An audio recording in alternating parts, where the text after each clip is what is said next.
Sudah. Mati kayak gini Pak, orang kami mau membunuh masyarakat ini Pak. Kasihan ibu ini, ya Allah ibu. Bentrokan yang terjadi di Pulau Rempang, Batam, Provinsi Kepulauan Riau beberapa waktu yang lalu menggegerkan secara nasional. Peristiwa itu berlangsung antara masyarakat yang menolak kedatangan petugas gabungan yang dikoordinir oleh Badan Pengusahaan Kawasan Perdagangan Bebas dan Pelabuhan Bebas Batam atau yang biasa disingkat sebagai BP Batam. Maksud dari kedatangan aparat yakni untuk memasang patok tata batas. Rakyat Pulau Rempang, termasuk masyarakat adat yang telah tinggal di Pulau Rempang sejak tahun 1834, menolak relokasi atas pembangunan kawasan industri di tanah seluas 17.000 hektar itu. Lalu, bagaimana kita memandang persoalan ini? Tonton videonya hingga selesai.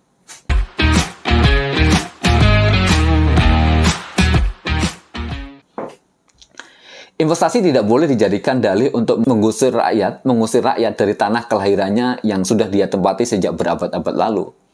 Berdasarkan keterangan kekerabatan masyarakat adat tempatan atau keramat, Rempang dan Galang, rakyat tidak menolak pembangunan, tetapi yang mereka tolak adalah direlokasi. Setidaknya, terdapat 16 titik kampung warga di kawasan Pulau Rempang yang dihuni antara lain oleh suku Melayu, suku orang laut, dan suku orang darat, setidaknya sejak 189 tahun yang silam. Pembangunan kawasan Rempang Eco City merupakan salah satu proyek strategis nasional yang dimuat dalam Permenko Bidang Perekonomian nomor 7 tahun 2023. Boleh jadi, kebijakan tersebut tanpa dirundingkan terlebih dahulu dengan masyarakat setempat, sebab relokasi yang direncanakan tidak menimbang sama sekali ruang hidup rakyat yang telah hidup di Pulau Rempang sejak ratusan tahun yang silam. Menanggapi hal tersebut, Presiden Partai Buruh Said Iqbal menyesalkan apa yang terjadi dengan adanya kekerasan itu. Menurut Said Iqbal, tidak ada tindakan yang bisa dibenarkan dengan menggunakan kekerasan. Hindari kekerasan, utamakan membangun dialog.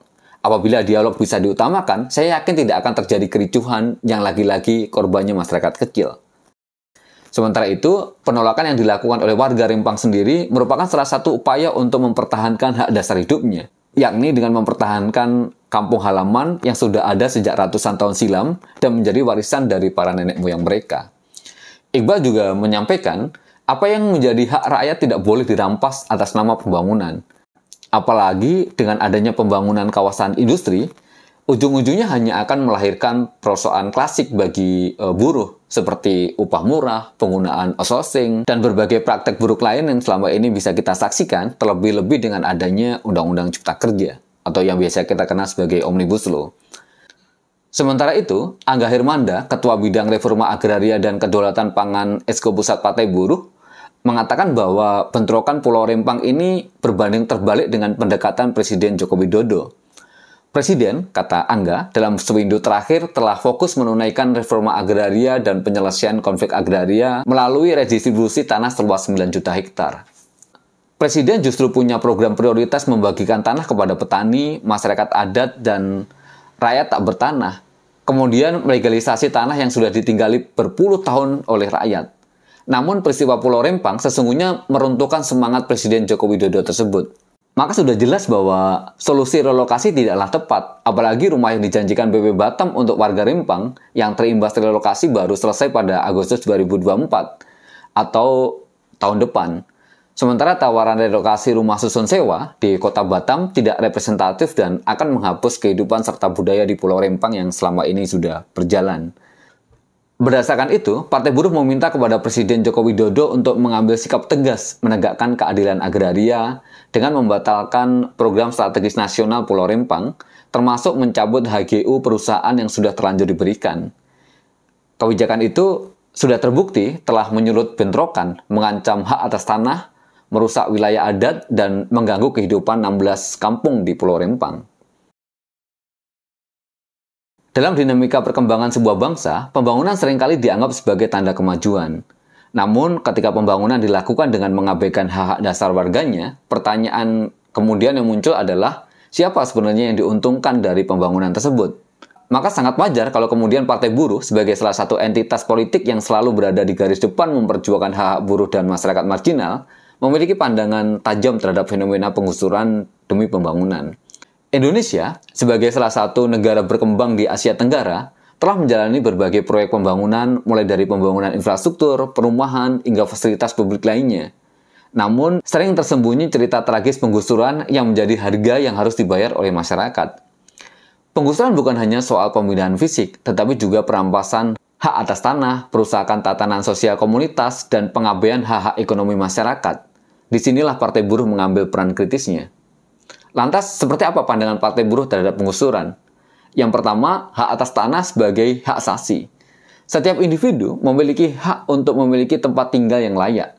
Partai Buruh melihat tanah tidak hanya sebagai properti, tetapi juga sebagai representasi dari kebebasan, martabat, dan hak asasi manusia. Yang kedua, harus digarisbawahi bahwa pembangunan yang berkeadilan itu harus diwujudkan. Pembangunan bukan hanya soal pertumbuhan ekonomi semata. Lebih dari itu, pembangunan harus memenuhi kriteria keadilan sosial, ekonomi, dan lingkungan. Setiap proyek pembangunan harus memperhitungkan dampak langsung dan tidak langsung terhadap masyarakat sekitar.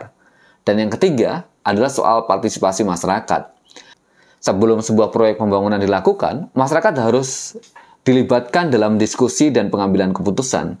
Ini bukan hanya soal transparansi, tetapi juga soal demokrasi.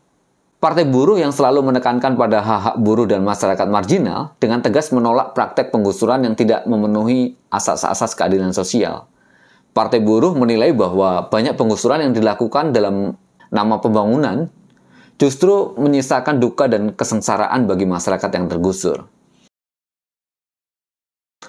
Ada beberapa alasan fundamental mengapa Partai Buruh menentang penggusuran.